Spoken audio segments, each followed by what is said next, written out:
بسم الله الرحمن الرحيم وصلى الله على سيدنا محمد أشرف الأنبياء والمرسلين.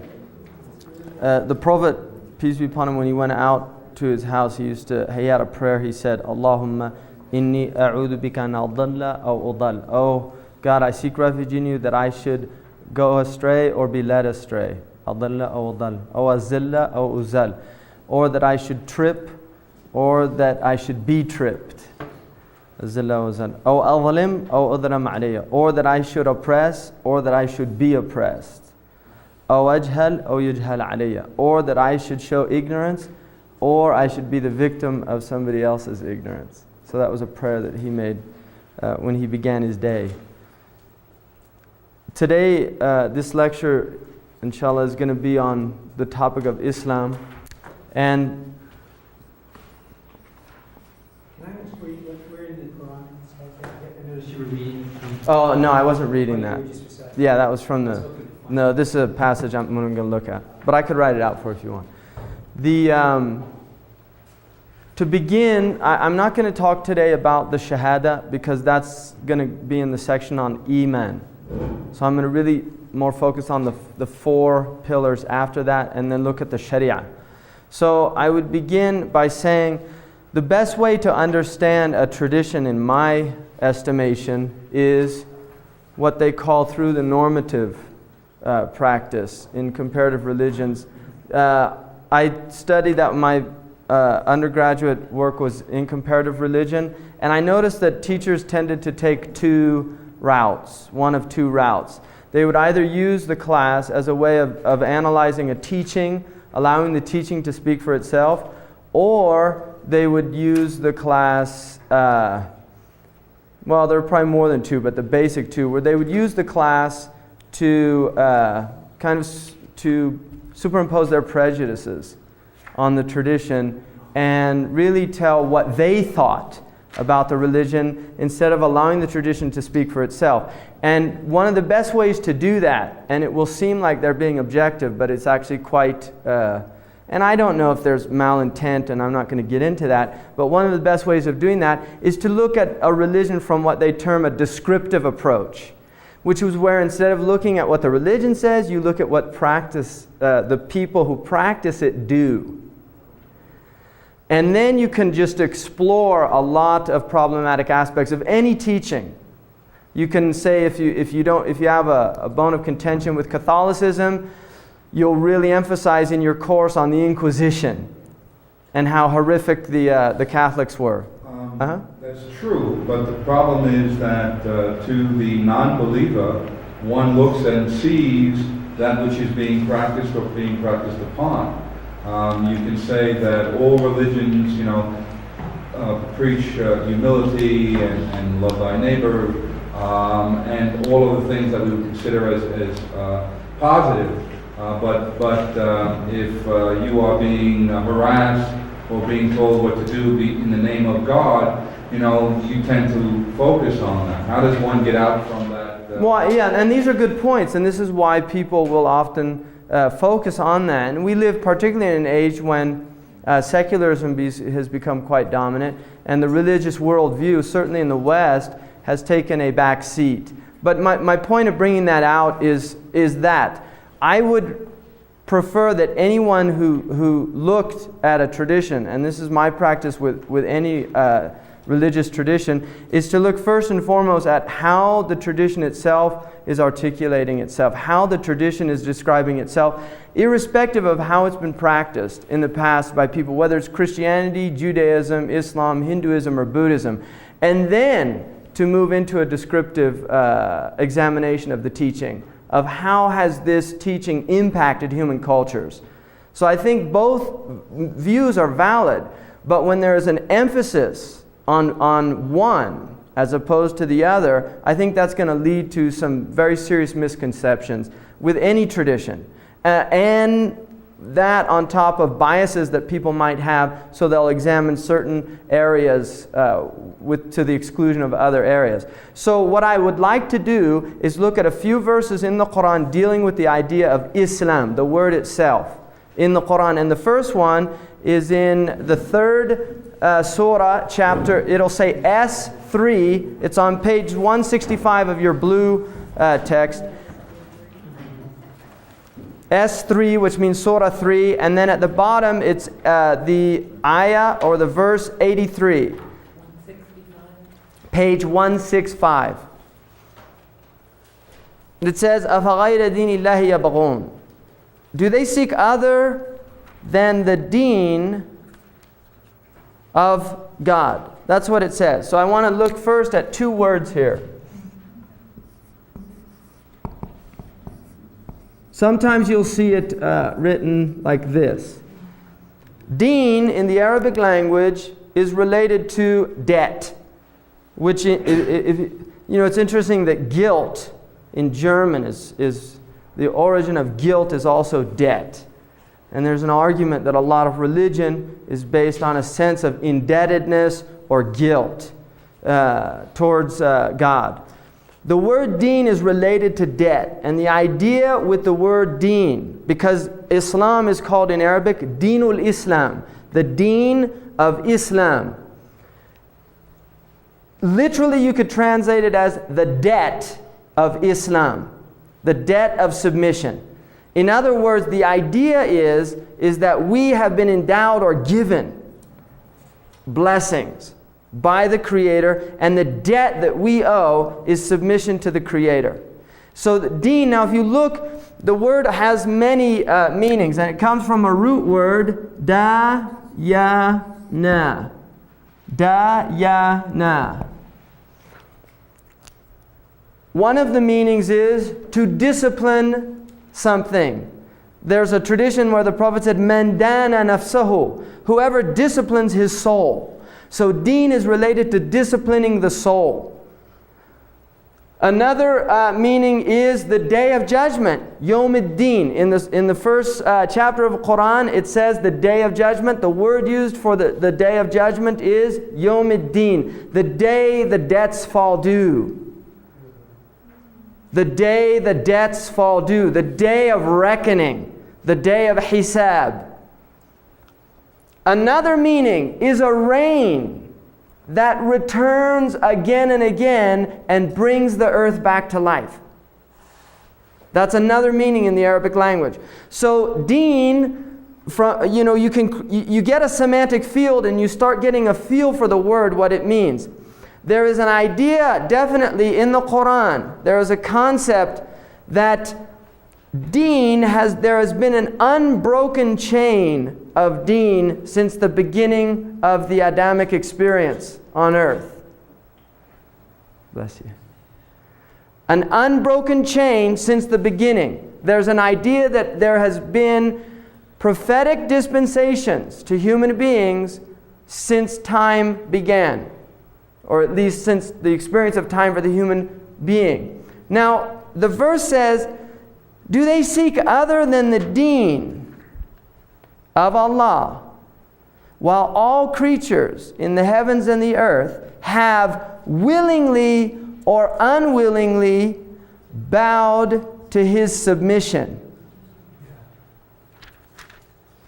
Now, in the Arabic it says, وَلَهُ أَسْلَمَ مَنْ فِي السَّمَاوَاتِ وَالْأَرْضِ طَوْعًا وَكَرْهًا.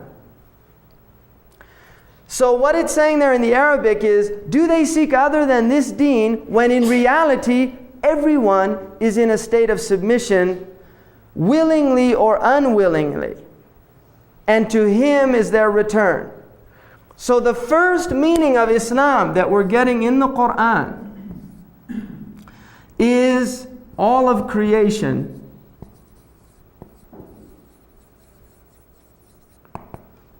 is in submission.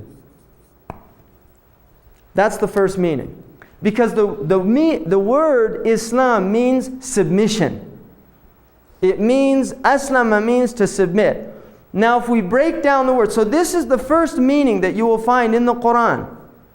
That the idea that everything in reality is in submission to God. Willingly or unwillingly.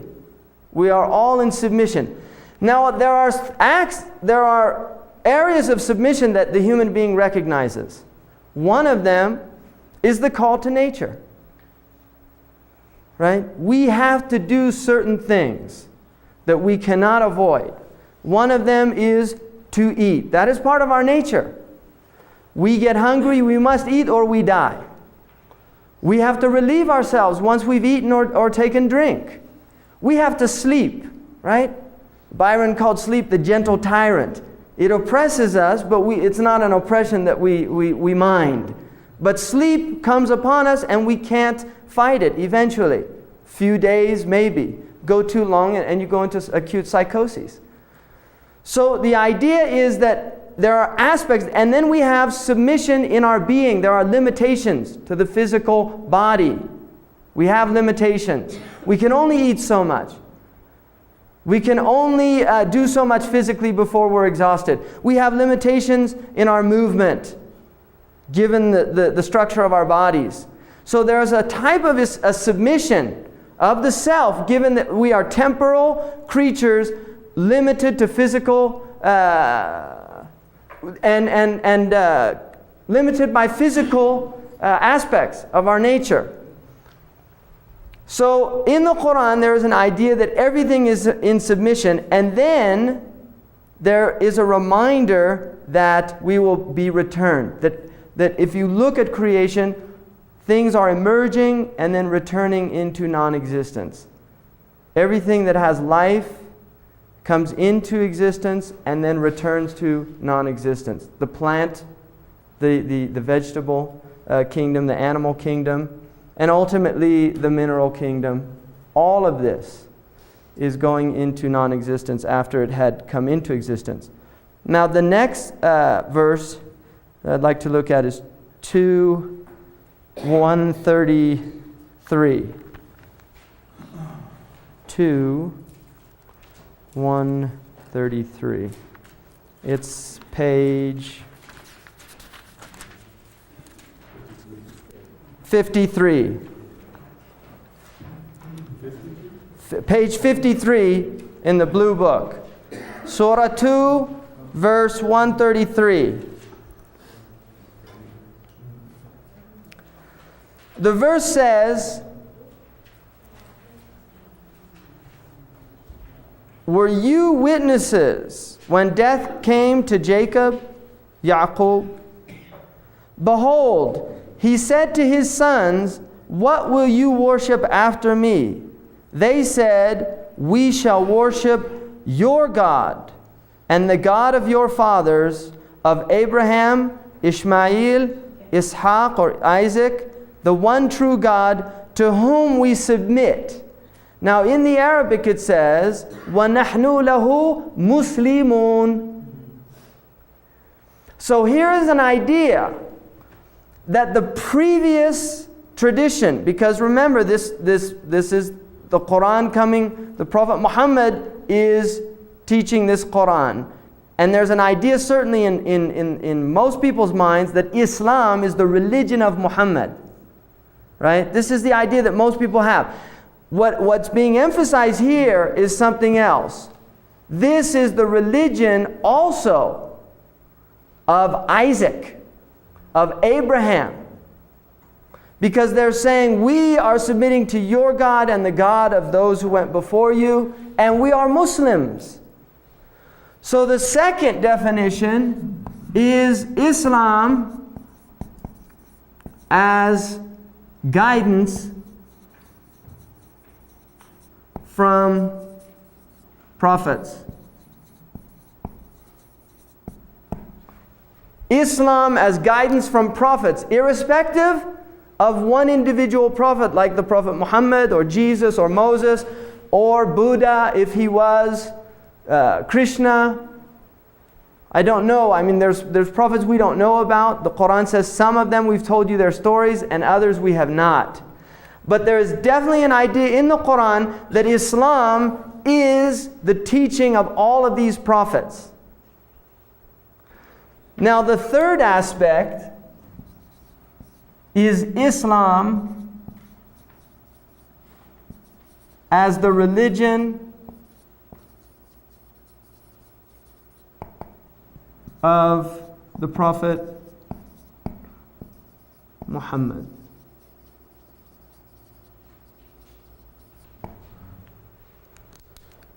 So, the Quran is telling us that every creature is in submission to God.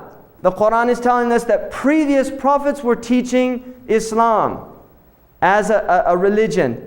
And then the idea that this is the religion, because there is a verse in the Quran that says, Al-yawm akmaltu lakum dinakum. Today I have perfected your deen. وَرَضِيتُ لَكُمْ الْإِسْلَامَ دِينًا. And I am content as Islam as your religion. That was on the final Hajj, the pilgrimage of the Prophet. He said this in front of a multitude. So this is that the final form of this Islam was perfected in the Prophet Muhammad. This is how the Muslims view Islam. Now you will meet many Muslims that might not have this idea, because like many Christians, they've never studied their book. They've never really, they're nominal Muslims. They were born Muslim.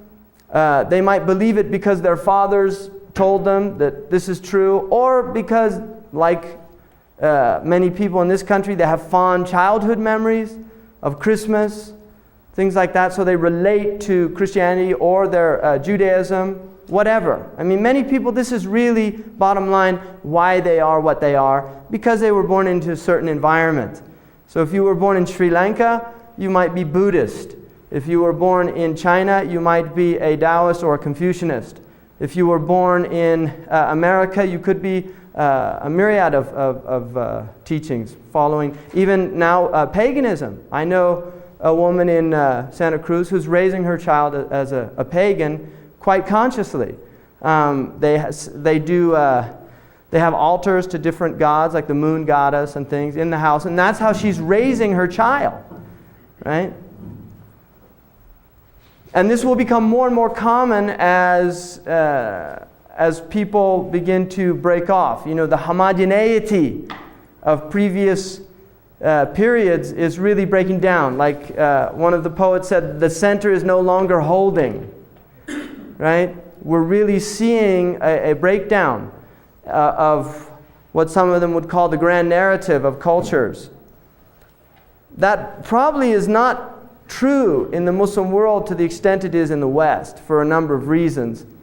But certainly here we're seeing that.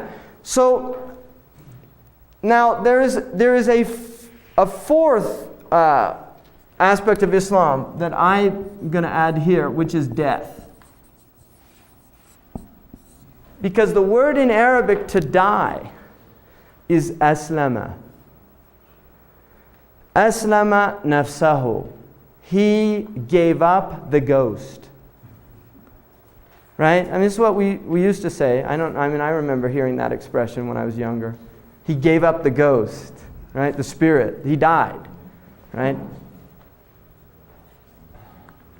And it's interesting, I had a course from an excellent professor on death and dying in religions, and he had this sheet of euphemisms about death that was about, you'd be amazed in our culture alone how many ways we can say somebody died, right? Kick the bucket, that's all she wrote. Bit the dust. There's a lot of ways to say, one of the Arab poets, he said, إن لم تمت بسيف مت بغيره تنوعت الأسباب والموت واحد. If you don't die by the sword, you're going to die some other way. There are lots of ways to die, but death is one. Right? So this idea here really, I think, goes back to the fact that there's a verse in the Quran, in the chapter called The Event, in which the Quran says, وَإِذَا بَلَغَتَ الْحُلْقُومِ, when the ghost reaches the throat, وَأَنْتُمْ حِينَئِذٍ تَنْظُرُونَ, and you're watching this thing happen, right? وَأَنْتُمْ حِينَئِذٍ تَنْظُرُونَ. Allah, then it says in the Quran, make it go back. Make it go back. If you're in control, make it go back. So the idea there is, and then it says, and we're closer to Him than you are, but you don't see. The idea is that when the ghost gets to that point, the self, the soul, there's nothing we can do. That is absolute submission, right? And we can try, and we're pretty good now at doing, I've seen people I worked in critical care for about 4 years and was in a lot of codes, what they call codes. And it's pretty amazing. You see somebody, they're dead. You come in, no pulse, no heart, no breathing. Defibrillate, do some CPR, defibrillate. I've seen people come back, start breathing, and it's pretty amazing. But how long can we do that for? Ultimately, that stopped. And even the success of that is quite small, unlike television. I think it works 90% of the time on television. It works about 8% in the hospital, right? They had all these physicians complaining about that because if they coded their relatives, they'd say, well, why didn't it work? It always works on television, right? Welcome to reality, folks. Things aren't like television, unfortunately, or fortunately. So the next thing here I want to go to is 5:11. I forgot to do that. 5:11. A quick question on notation. We've got 5A11. A means ayah. Verse. Because, okay. I think ayah is a better word than to say verse. Verse relates to the translation of the Bible, King James Version, whereas the ayah literally means a sign in Arabic, a sign, which is a very interesting word. The idea of that we're dealing with a symbol. What is surah? Surah means, in the Arabic language, it relates to like a gate or something around a city. And the idea is that a surah is it's a series of signs or meanings they're contained within a limited number. So, there you see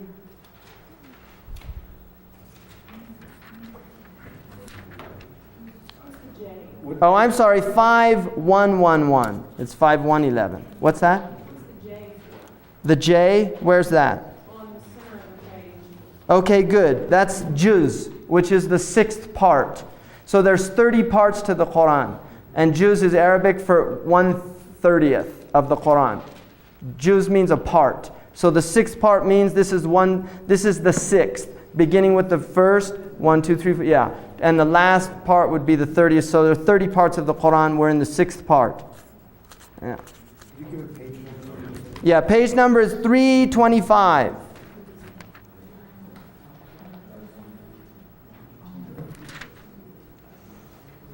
So there it says on the top of the page, verse 111, and behold, I inspired to the disciples to have faith in me and my messenger. And they said, we have faith and to you bear witness that we bow to Allah as Muslims. Now the disciples there are the Hawariyin, or the disciples of Jesus. So again, here's the idea. We had the idea that Isaac, who is the father of the Jewish tradition, we have the idea that Jesus, the prophet or the savior of the Christian tradition, according to the Christians, they're saying we're Muslims. So this is, I think, really important to see that, from just to understand how the Muslims view the matter. They really do view the matter that Islam is an unbroken chain. It's not something new. And the Prophet Muhammad did not see himself as bringing a new religion. He really saw himself as a renewer of an ancient tradition. All right? Now,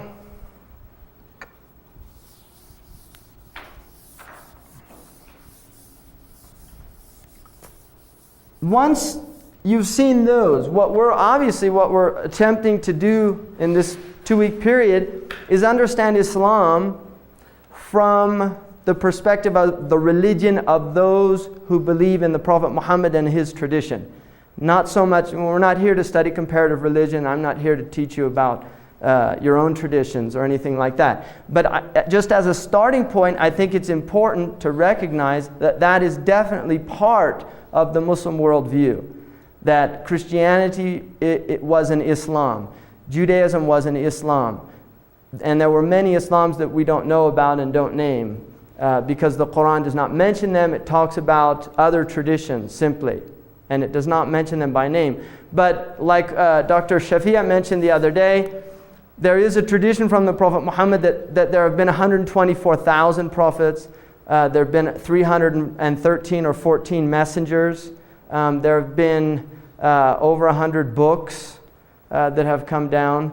And all we're told about is 4 books, and then the tablets of Abraham and Moses. So there are many things that we don't know about traditions. And this is why the Muslims traditionally have tended not to say we don't believe like, I would say that Hinduism, even though from a Muslim point of view there are many things in it that are very problematic, still I would hesitate to say that it wasn't a prophetic tradition personally. Because it's a very ancient tradition, and from a Muslim point of view, the previous traditions have been distorted. That is the Muslim worldview. So the next thing to understand is, how is Islam identified in terms of believing in the Prophet Muhammad? How is Islam? How is a Muslim not as somebody in submission to God, but as somebody following the teaching of Islam as a word that describes a religion of about 1/5 of the world's population? The best thing to do again is go to the tradition. And in this book here, the 40 hadith, there is in the second hadith, which is a very famous hadith, it's a hadith in which the Prophet, according to the tradition, is asked by Jibril or Gabriel, and they don't know it's Gabriel yet. And he asked them, it's the second hadith, page 28. He asks him, tell me about Islam. Akhbirni an al-Islam. And the Messenger of Allah, peace and blessings of Allah be upon him, said, Islam is to testify that there is no God but Allah and Muhammad is his messenger. So the first one is what's called shahada. The second, he says, and that you perform prayers. So what's called salah. The third, zakat. The fourth, fasting. And the fifth, hajj. So this is how Islam is defined by the Prophet Muhammad in this hadith. And that therefore would be the best description in terms of a normative understanding of the tradition. The first one, again, I don't want to go into it, but I will briefly mention. The word shahada means witnessing. And it usually means witnessing with the eye. Ashhadu means I witnessed, I saw with my eye. It also means a testimony. In other words, a person can bear witness. And it's interesting because in Islam, you have to have eyewitnesses. Right? You can't have a testimony that's not an eyewitness. In any of the had punishments, you have to have somebody who saw the act, who saw the person stealing. It can't be, there's not circumstantial evidence is really hard to hold up in traditional Islamic courts. So the idea of shahada is something that a person sees for themselves. That there is no God but Allah. That is something, from the Muslim point of view, it is something that they witness and see for themselves, and that Muhammad is his messenger. It's something that they witness, that they believe based on witnessing. Now obviously, many Muslims in the world, they're Muslim again because they heard this from their parents. Their parents told them, La ilaha illallah Muhammad Rasulullah. That's why they believe it, which gets into circular reasoning. You know, why do you believe, or really regressive reasoning, why do you believe, you know, Islam is true? My father told me. Well, why did he believe it? His father told him. Well, why did he believe it? His father told him. Or why do you believe in Islam? Because the Quran says it's true. Well, how do you know the Quran says it's true? Well, because the Quran says it's true, right? This type of reasoning that really, in the end, is actually quite flimsy. And again, we get into this idea of unreflective, undifferentiated people that have not given a lot of thought to their traditions. And the Muslims are as much a victim to that phenomenon as any other people, really. I think that, and in many cases, it can be actually more exacerbated. Because the tradition in this culture now with the breakdown, we're in a kind of post-Christian period. There's a breakdown, and it has enabled people to look and examine their own traditions. There's a lot of critical awareness in this culture. In the Muslim world, there really isn't a critical examination of their beliefs. Why do we believe? Very, very few people will. And I think it's actually very difficult in a lot of Muslim countries for people to do that. But I think a belief that's not rooted in self-examination is ultimately very limiting. Abu Ala al-Ma'arri, who's kind of considered a heretic in the Muslim tradition, that was one of his things about religion. He just felt religion was just something that was people just didn't reflect on it at all. Now, if we look then, I don't want to cover this, but I want to go to this, because I'm going to do this in detail on the section on Iman. If we look at prayer, salah, the word in Arabic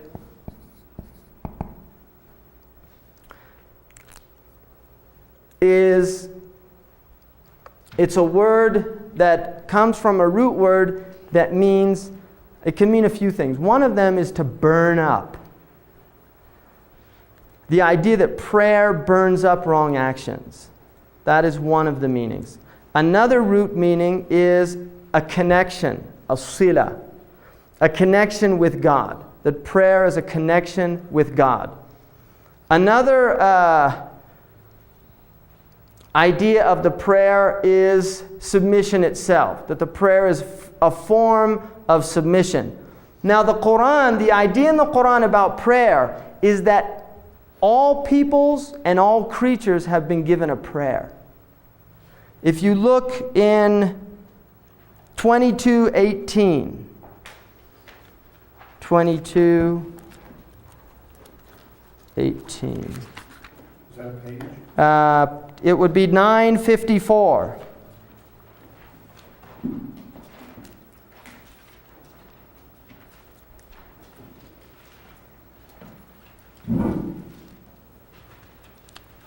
It says, "Have you not seen that all prostrate to Allah? All things that are in the heavens and the earth, the sun, the moon, the stars, the hills, the trees, the animals, and a great number among mankind. But a great number are also such as unto whom the chastisement is justly due." So here's an idea that everything is prostrating. Everything is in a state of prostration. The heavens, the earth, the mountains, the trees, that everything is worshiping. This is something in the Quran, it says, everything is glorifying God, but you do not hear its glorification. There's a tradition that the Prophet Muhammad picked up some rocks, pebbles, in his hand, and he held them out. And some of his companions heard the rocks glorifying God. And then he put them away. But so the point is that was an example in the Muslim tradition of the Prophet showing people that everything is in glorification. Now, if you notice, when it gets to man, it changes the way it says. It says, "and a great number from humankind." Now this is where the Quran introduces the idea of free will. Not everybody, unlike the rest of creation, not all of human beings are in a state of awareness. So only a great number of people are even aware. Many people are in heedlessness of prayer itself, or that they should be worshiping. So there's an idea in the Muslim tradition that we as human beings can either be conscious of our praising God, or we're in a type of unconscious state. And this goes back again to the idea everything is in submission, willingly or unwillingly, and also wittingly or unwittingly. From the Muslim perspective, the body is in a state of worship. The heart is in a state of worship. The movement in and out of the heart in Arabic is called qabd and bast in Arabic. Qabd is contraction, bast is expansion. And there are two names from the 99 names of God, Al-Qabid and Al-Basit, the contractor and the expander. So the lungs expanding, contracting. The pupils expanding, contracting. The heart expanding, contracting. The body is always moving in a state of expansion, contraction. And this again relates to the two dominant attributes, when I'm going to talk much more about it when we deal with Iman, of majesty and beauty. Majesty is contraction, beauty is expansion. And these are the two dominant qualities or characteristics of creation that are literally displaying for the human being an awareness of God's presence in His creation. So the Muslim is the one who is supposed to, and I'm using Muslim in its ideal sense, in a normative sense, not the quote-unquote Muslim world. I really want to get out of that idea of, I'm not talking about Algeria or Afghanistan or Iran, or I'm talking about the Quranic view of a Muslim, not how people believe what they believe or their deluded states and things like that. There's crazy people all over the world. I spent a period of time working in a psych unit. And very interesting. People really believe they're prophets of God. And you watch this guy and he's telling you, he said, look, I've got a message from God. And you say, and he says, and God says that this, and this. And you're in big trouble if you don't believe me. And there's a kind of, I used to listen to these people because that was part of what we were supposed to do. I used to listen to these people, and there was something in me that wanted to say, come on, you're just pulling my leg, right? There was really something in me that just wanted to nudge this person. But after a while, you start realizing they're not pulling your leg. They really do believe this condition. And we have a phenomenal capacity for delusional states. And most of us, and I would include myself, are walking around with our own delusions.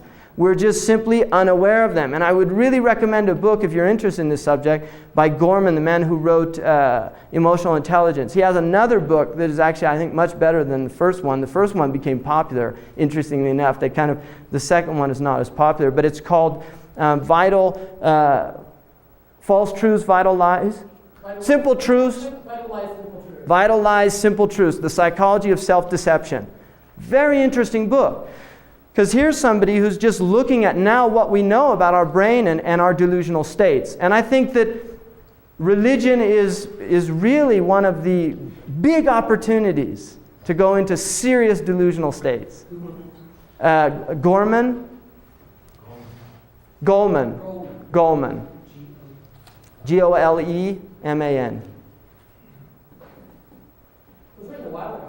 It was, and it only became, now it's after his emotional intelligence. See, this is what the publishers do. So a guy writes a book, nobody ever hears about it. Then he writes a bestseller, and suddenly all his old books are in print, right? The market, right? The logic of the market. So, the point being is that when we're talking about Islam, I really don't want to look at this kind of other phenomenon, which is the phenomenon of delusional religious states that are in every tradition. Right? There are people all over walking around believing that they have the truth and nobody else does. And a lot of those people are quite frightening, especially when they become president of the United States. And then you're in big trouble, right? He doesn't remember. He doesn't remember anymore, yeah. But when he was, it was kind of frightening. His wife died. So, let's see now. So the human being then is the individual that can either become conscious of the fact that everything is in praise and everything is in glorification and everything is in prostration, or they can be heedless of this fact. The idea then within the Muslim tradition is that Islam is the process of waking up to this reality. And the Prophet Muhammad said, peace be upon him, He said, human beings are asleep, and when they die, they wake up. So there is an idea that we are in a dreamlike state. And I find it really interesting that the word in Arabic for child, which is ghulam, comes from ghulma, which means to lust after, to desire. That a child is a ghulam until they enter into what is called puberty, and the word in Arabic for puberty is ihtalam. The root word comes from a word which means to dream. Now, when you take the root meaning of this ihtalam, it literally means to internalize the dream. If you take the word to reach adulthood, it means to internalize or become aware of the dream. The idea there, I think, is that children are in a dream world. It's a beautiful world that they're in, but they're not aware of the dreamlike nature of the world that they're in. And it's a gift. And actually, from the Muslim point of view, children have no accountability. And the beginning of discernment is about the age of 7, where you begin to take them to account gently. Prior to that, traditionally, the Muslims did not encourage any type of discipline for children before the age of 7. The discipline should be very gentle discipline. The idea is that they literally do not have within them the capacity to restrain themselves from their actions. Now, children, obviously, you'll see, my child's 5 years old, and he's getting a sense of right and wrong. But the idea there is that really, that their brains, you can tell them, don't do this. They'll do it again, oftentimes not because they're disobeying you. And that they might appear to be guilty when you remind them, because suddenly they become aware. But there is a type of forgetfulness that takes place in the child's world, because the brain cannot maintain this continuity. And you'll see it, Chilton Pierce talks about this phenomenon when the neural networking is taking place in those first 7 years, that a child at about the age of 2 and 3, the will is developing. And it's a very important time, and what he says, one of the tragic aspects is that the will in children is broken at that age, right? That the parent will literally want to break the will because they see this child rebelling. They see this child saying, me, and no. They learn no, right? It's the first word that children really get in contact with. Very interesting that they do a negation, to negate, which is very important in the Islamic understanding, because the first and primary task of the human being is to negate creation. And this is why the Shahada itself begins with a negation, La ilaha, no God. That the human being must learn to negate before it can learn to affirm. And so the child first learns negation, and then it learns affirmation. And it's interesting that a child, when its will is developing, one of the examples Pierce uses is a child will beeline for something, and the parent or the adult will say, don't touch that. And the child will look at the parent and just keep going. And the parent will interpret that as gross disobedience. What Pierce says is the fact is that his will, the volition, in his very primitive neurosystem, the volition reached critical mass. And at that point, the adult says, don't touch that. And the child's, I can't help myself anymore. It can't stop, you see. And it goes and it does it. Now, we can see that in our own lives as adults, right? There's a point when human beings reach a critical mass. You see the chocolate, and you say, I don't, no, go ahead, just try. Well, I really don't want, go ahead, just try. And then suddenly it gets to critical mass, and that's it. They can't stop. So we see that in adults as well, but in children, it's blameless. Whereas in adults, I think there's, come on, you didn't have to eat it, right? So the second pillar, which is prayer, is trying to connect people to God, to put people into a state in which they are connected. Now, how is that done? It's done by obligating prayer. Prayer is not choice in Islam. There are prayers that you can do out of choice, but there are prayers that you have to submit to. So again, the idea of submission comes into the idea of praying. I submit to 5 prayers a day. That is something that I submit to. That's a rule. I'm being told pray 5 times a day, and I can either say, no, I don't want to pray, or I'm going to pray. I recognize this is an obligation, binding on me. And that's belief in Islam. Now, there are many Muslims that don't pray anyway, which is another matter. And again, it's like anybody who doesn't follow their tradition. They still might believe in it. They're just not practicing it. Now, the prayer, there are 5 prayers in a day. And this is based on an equatorial day, all right?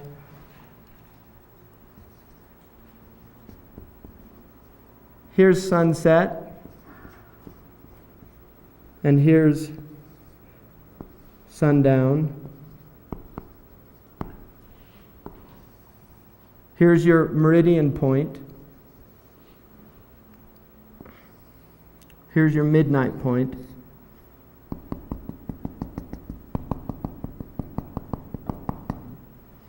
So this is day, this is night. Now, the first prayer begins at dawn for people normally. If you ask, what's the first prayer? Most people will say dawn prayer. In reality, the first prayer, according to the Muslims, is the sunset prayer. This is also, people who know the Jewish tradition are familiar with the fact that the day begins at sunset. Right? This is the same in the Islamic tradition. The day begins at sunset because it's based on a lunar month. The month begins at the sighting of the lunar moon for the Muslims.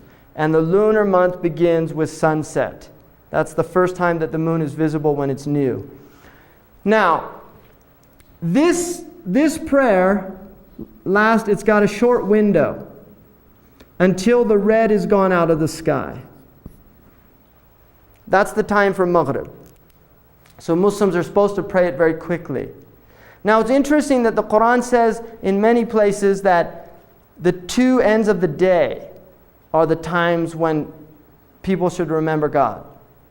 Particularly, these 2 ends, the dawn and the sunset. And I think something that many people notice, and the Muslims take it as, this is one of these aspects that they take from the Quran of everything being in praise, that oftentimes animals gather at those periods. You'll see birds gather at sunset, and they'll gather at the early part before the sunrise and chirp away.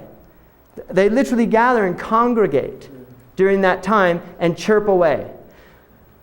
The crickets in the evening start the frogs.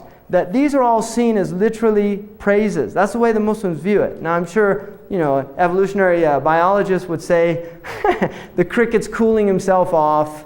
But it's interesting. I mean, why things in creation do these things, gather and do these things. The Muslims view it as really acts of praise. The next prayer goes from when the red is gone, and this is called Maghrib prayer or the sunset prayer. The next prayer is when all the red is gone. And this goes basically until midnight, one should do it. And really for the first third of the night, if you divide the night into 3 parts, between 6 a.m. and 6 p.m., it should be done in that first third of the night, after the redness is gone. That's the best time. And then after that, you're delaying it, and the prayers are not encouraged to be delayed. And it's prohibited to delay them until they actually go out of the time altogether. So that is the next prayer. And then this period is all encouraged for people who want to do extra prayers. The nighttime in particular is encouraged. Many Muslims do night prayers. Many do not. But there are many Muslims that do night prayers some portion of the night. I mean, my teacher, I think minimum was maybe 3 hours. That was his practice, to stand in prayer. The man who's here, that's his practice, because I've lived with him for over a year in different places, and that's his practice. So many Muslims will make it a practice to pray at night. It's a good time. It's a time of meditation. It's a time of tranquility and stillness. And also, there's a nice Hasidic tale of why the prayer is a special time. In this Hasidic tale, I think Buber talks about it, that the seeker of God is like a thief trying to steal something precious. And the thief always works at night. The next prayer is dawn prayer, and that begins at the first light. Now there's an interesting phenomenon called the false dawn, which is a white light that will show up towards the middle of the eastern horizon, and then it disappears, and then after that the second dawn comes up. The second dawn is the dawn that the Muslims begin their prayer, and that will go until right before sunset. All of that is time that you can pray. The preferred time is at the first time, but any time before that you can pray. So technically we could pray anyway from 4:30 till about, is it time to break? No, you said sunset. I think you meant sunrise. Okay, sunrise, yeah. Sunrise, until the sun rises. So we could technically here pray anytime from 4:30 to about probably 5:45 or 5:30, whenever the sunrise is. It would be perfectly acceptable. Unless, if you overslept, there's no responsibility. The Prophet Muhammad, peace be upon him, said, the sleeper has no responsibility. The madman has no responsibility, and the child has no responsibility until they reach puberty. So the sleeper has no responsibility. But there is an idea that if you went to sleep not intending to get up for the prayer, then you are responsible. That you should intend to get up for the prayer. That if you just say, I set your alarm for 8, then that would be considered something wrong, that you've done something wrong. And then the sun comes up. Now you will notice a phenomenon, because all of the prayers are based on the sun. The night prayer, when all the red is gone from the sun. The dawn prayer, when the first light of the sun comes. And then the next prayer, what you'll notice as the sun is moving up in the sky, and I think this will be a really interesting exercise to give to some of your students if you're interested in doing this, because it will teach them some very interesting things. One of the interesting and fascinating things about human beings is that astronomy is really where we get our mathematics from. Early man became very fascinated with the sky and began to examine and watch the sky and watch the movements of the stars and began to discern certain patterns, right? And over centuries, an accumulation of knowledge occurs, right? I mean, this is what Richard Feynman mentioned, that the people who are familiar with him, 6 Easy Pieces, and he was a Nobel Prize winning physicist from Cal Poly and got his Nobel Prize in quantum electrodynamics, whatever that means. But he said that for the physicists and the astronomers, it's true, and others, he said really what we're like is people that are watching the gods on Mount Olympus play chess, and they don't let you in on the rules.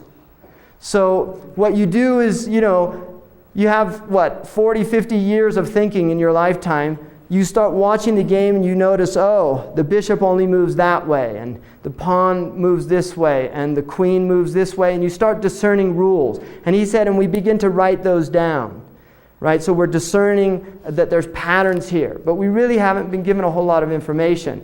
And one of the things he says is that the problem with this is that every once in a while something like castling comes up, and you have to start all over again. What was that, So what happened is people became, for some reason, obsessed with the meridian point, determining when the sun reached that meridian point. Now in the Quran it says that we gave you the sun and the stars. One of the reasons the sun, according to the Quran, was given to human beings was to allow you to measure your years and learn mathematics. I mean, that's literally in the Quran, that one of the wisdoms behind that is to learn mathematics. Now, this is like, they'll probably get maybe a little upset if you start bringing geometry into a world history class or something like that, right? But the idea here is that what will happen, how the prayer is determined, is you put a stick here, or you use your body. And if anybody's interested in learning this, I can teach them. All right, because this is fascinating. I've done this with children at Muslim camps. They're fascinated by it. They really enjoy it, and it's a lot of fun. What you'll notice is towards the western horizon, a shadow shows up that's very long from the early sun. And this shadow will continue to decrease as the sun's moving up until it reaches its shortest point here. And this is the 90-degree angle if you're looking at the 180 circumference, right? 0 to 180. The 90-degree angle. Now, if you're in an equatorial place on the earth, which is a very small, narrow place where the sun will actually be directly overhead twice a year, like Mecca, the shadow will disappear completely. The sun is literally directly over your head and the shadow disappears. For us, you'll notice in the winter the shadow's long, in the summer it's short, based on the movement in the winter towards the south of the sun, shifting the earth. I mean, I prefer to look at it geocentrically just because that's phenomenologically or experientially. We experience it geocentrically. So I'm gonna speak in geocentric terms, all right? So I'm not trying to, get out of abstract thinking, but I'm just trying to look at this as we experience it as human beings. That instead of looking at it as the shift of the earth, I'd rather look at it as the sun is moving over, because that's how we see it, and that's how young people experience it. When the sun moves over to the south, then the shadow becomes longer in the winter. Now, as the sun's moving back towards the north, then the shadow is getting smaller and smaller. So you can actually see the movement of the shadow during the year. It's a very interesting thing, and I've been doing it for a while. So I'm very now accustomed to knowing, I can pretty much work out what time of the day it is just on my shadow if the sun's out, because I know the shadow pretty well in the winter and the summer. And if you live with Bedouin who know the sun really well, it's phenomenal how accurate they can tell you the time based on just looking at the shadow. Now there's an interesting verse in the Quran that I find really fascinating, because when I first read this and I first began examining shadows, I started thinking about and wanted to look in the Quran. There's a verse that said, "Alam tara ila rabbika kayfa madda adh-dhill." Haven't you looked at your Lord, how your Lord moves the shadow? Now this gets back to a Tawheedi idea, or an idea that the sun is a means, but in reality it is God that is creating this phenomenon for us. And then it says, وَلَوْ شَاءَ رَبُّكَ لَجَعَلَهُ سَاكِنًا. And had your Lord wanted, He would have made the shadow stationary. Right? So we could imagine a world in which the sun is directly overhead. It would be pretty hot to live in, but the shadow wouldn't really move, right? It would be stationary. But we do experience a movement of the shadow. And then it says, وَجَعَلْنَا الشَّمْسَ عَلَيْهِ دَلِيلًا. And we made the sun as a prover or an indicator of shadow. Now the interesting thing, in Arabic, the word for shade and shadow, which are related in English, are from the same, they're the same word, identical word. When I first read that verse, I was really struck, what does that mean? We made the sun an indicator of shade or the shadow. So I went to a commentary by Fakhruddin al-Razi, who's a 9th century Persian commentary of the Quran. And he just gave this really interesting explanation of that, saying that what the Quran here is doing is it's indicating that one of the greatest blessings of God that most human beings are completely unaware of is shade. Now this is obviously more obvious in a hot country. I admit that. But if you start thinking about it, it actually gets quite profound. Because what he said is what shade is a mixture of light and darkness. And the only reason we can see is because of this admixture of light and darkness. If we were in pure light, we could not see. And if we were in pure darkness, we could not see. So shade, in fact, is everywhere. And it's happening all the time. Right now, there's a mixture of light and darkness in this room, which is enabling us to see. And what the Quran is saying, had it not been for the sun, you wouldn't even thought about the shade. It's not something that you would give a whole lot of thought to. So there's an idea of learning about the shade and seeing as literally a proof of the existence of God. That's how Razi uses it. And the other thing about shade, which is interesting, is that the paradise is described as shade spread out. It's just shade spread out. So what will happen is in a northerly climate, in the summer, the shadow will reach its shortest point. And what you can do is get the students like to put a stick up with a piece of paper, and they can measure it with a ruler. So they can watch the shadow going closer and closer until it reaches the shortest point, and then they'll see it start increasing again. At the point when it reaches the shortest point, that is the meridian point. So they can actually learn to determine for themselves the meridian point, which is the 90-degree angle. Now, at the point which the sun moves one altitudinal degree away from the center of the earth, from the center of the sky, which is here,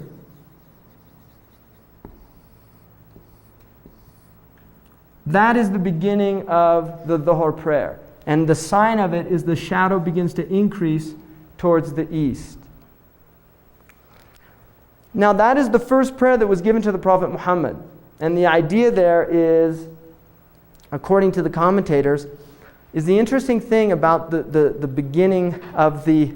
See, what's happening is the sun is rising, it reaches the midpoint of the sky, and then it begins its decline. And the idea is that that is an indication for the human being. That just as we are like the sun, we rise up, we reach our full strength and power, and then we begin to decline. And sunset is cosmologically seen as death. The idea that death is imminent, that death is coming. And so the shade itself is seen as an indication of our own lives. That just as we rise in the east, we will also set in the west. And so the day itself has been traditionally by the Muslims described cosmologically. They say that the mid-morning is like spring. It's like the child coming into existence. And spring is a fun time. It's a time, generally where it's a time of renewal. And it's a time of innocence, right? And traditionally, there's a lot of just folkloric things about people falling in love in spring and doing these things because it's an innocent time. That's how we associate it folklorically. And then summer is seen as when youth, coming into youth, right? And it's a time of work. It's a time of harvest. Youth is when you have a lot of energy to begin to harvest your crops. So it's a time of study. It's a time of dedication. It's a time of exerting a lot of effort. And then the fall is seen as the moving now into maturity. And this is the time when you benefit from the fruits of your youth that you harvested.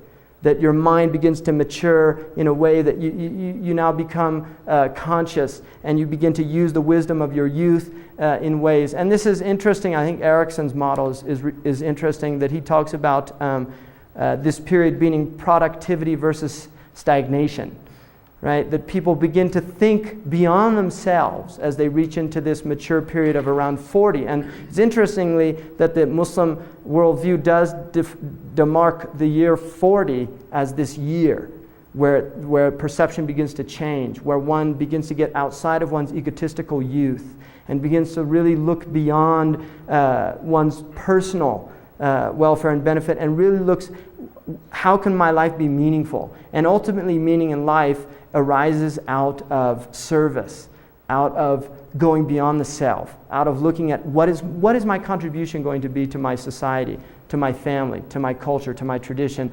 And this is this period of the fall. And it's a beautiful period because it's a maturing, and it's when there's variation in color, right?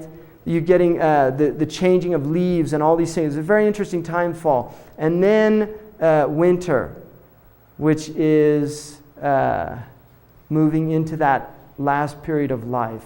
The dryness, the leaves fall, right? The body begins to wear, and we enter into that last period of our lives.